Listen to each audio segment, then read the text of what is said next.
You know, I am a simple sort of fellow. I see Joyless Reid, and I get joy out of mocking her rampant idiocy. So thank you, Real Clear Politics, for this gem. Crack on.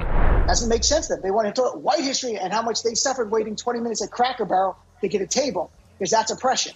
It is far too early to expose me to such cringe. Can we pause for a moment to realize this is one of the major news stations in America? That was said on a major news station. You cretins can't do news, let alone comedy. Unless you want to volunteer as being the butt of everyone's jokes, in which case you do a standard job of that one. Bloody hell, America, you should be ashamed of yourselves. And the idiot in the middle hasn't even said anything yet. And the one on the right is a paid shit. Well, frankly, they all are, really. But Brian, it is interesting to me that they're doing this at the same time that they're banning abortion, which was also illegal for enslaved women because it was considered a property crime. Did this stupid thing just try and tie together abortion, slavery, and education? Again, how the hell is any of this news? Secondly, Joyless, that is not the slam dunk you think it is. That actually makes the slavers sound more moral than you. Because unlike your ilk, they apparently respect property, both living and building. You know, you'd think a news organization would understand spin, because the only crime I see here is that thing on your head, both fashion and cultural appropriation. Then again, this is what happens when your only shot at education is through affirmative action. And they're also doing, and it's specifically in the state of Arkansas, this same governor, Governor Huckabee Sanders, has signed a bill allowing child labor, which is one of the many replacements for enslaved labor. Cheap child labor. A replacement for slave labor? Are you out of your fucking mind, you lunatic? The Emancipation Proclamation was issued over 150 years ago. How in balls is signing this a replacement for slave labor? What freaking jobs are you even talking about? And by the way, let's look at what the bill actually says, shall we? Children under 16 years of age should not be required to obtain an employment certificate as a condition of employment. And the division should not require that a child under 16 years of age verify proof of age through an employment certificate as a condition of employment. I don't quite know how that qualifies as a replacement for slave labor exactly, or what work in Arkansas is suddenly going to be done by a massive influx of under 16-year-olds. Then again, this is MSNBC, and they just tried to tie education to the morality of abortion laws regarding property rights and slave owners, so let's not try and make sense of any of this. I feel it won't go very far. Perfectly legal now in the state of Arkansas. Your thoughts? Yeah, I mean, look, history repeats itself, and there's a reason that these people don't want us to know, or don't want the students in that state to know about what came before. It's because it's a precursor to what they're doing right now. But actually, Brian, hypothetically, if they were working instead of being at school, it wouldn't matter what the hell you were teaching them because they're not there. I'm not defending child labor, by the way. I'm just saying his position is ridiculous. Oh, if we can't indoctrinate the children, they might try and find work. I don't know, you guys in the comment section, tell me what you think is worse, voluntarily working under the age of 16 or going through the modern-day public school system. Tell me what you think is more damaging for child development. And be honest, because I'm genuinely curious. You know, on its face, this whole thing really is so ridiculous. Yes, I can agree, you are definitely ridiculous. Because since when... I mean, as if I'm, actually humoring what they're actually talking about here. But since when can students not learn something without internalizing it? Yeah, that's kind of the point. That's why parents take issue with your race-based bullshittery. Like when I was a kid, we learned about everything, the good, the bad, and the ugly. And Yeah, I somehow doubt that. Why did you come out as a Democrat then?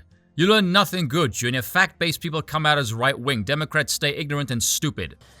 I didn't go home and give myself lashings or hold myself unilaterally responsible for all of the woes in this country's history, so... So why do you side with the side that literally blames everything on whites and Christians, you twat? I learned, that's it. Learned what? So far all I've learned is that you said fuck all. And to Dean's point, this is just lazy, obvious excuses to basically prop up white grievance culture and just... You know, as much as I would like some context for this, let's be honest, we would not become enlightened for it. They would only become stupider. We all know the more you learn about the left, the more you become convinced they live on a different freaking planet. I guess prop up people whose views about race are so fragile that their only way to navigate through this is just to ban it outright. Pal, the race-based argument is bollocks for one, seeing as it isn't race-based, it's culture-based. Blacks are the only group, as far as I know, that will literally think you're white if you behave better than the rest of the group, which symbolically is hilarious on so many levels. We all know if you're black and you think that slavery obsession is stupid and nonsensical, it shows at the very least your head is screwed on right and you can spot snake oil peddlers. And if you conduct yourself with a sense of decorum, most people will get along with you. And the thing about it is, it's a presumption that if you teach white kids about the negative parts of history, they're going to identify with the bad guys. They're not going to identify with the abolitionists. It's a really interesting comment on their own children and on themselves, because I don't think it's their kids that are going to identify with the bad guys in history.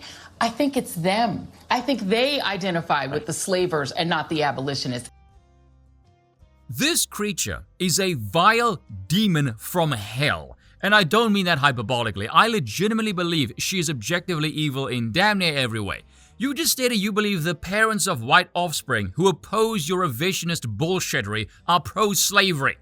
Out of curiosity, you wickedly evil wench, what exactly do you think of the parents who aren't white who also find this behavior abhorrent? Oh, let me guess, you'll probably say they're also pro-white supremacy, won't you?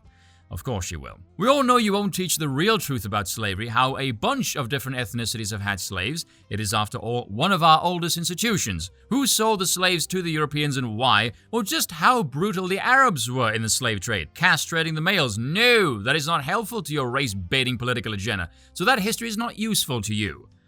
You know what blows my mind? These people get upset when the parents speak about what they want the state to teach their children, but they will cry fascismus when red states ban the books the parents themselves disapproved of. If you would but divorce yourself, even for a moment, from the insipid stupidity of the faction wars that is democratic politics and looked at this objectively, within 10 seconds you would go, wow, these people are unbelievably hypocritical. And they're afraid that if their children are exposed to history, their children will actually be empathetic. They'll be empathetic toward the enslaved. And then when you become empathetic, you might want to have policies that are positive toward young people, toward women, toward children, toward the poor. And you know what that means?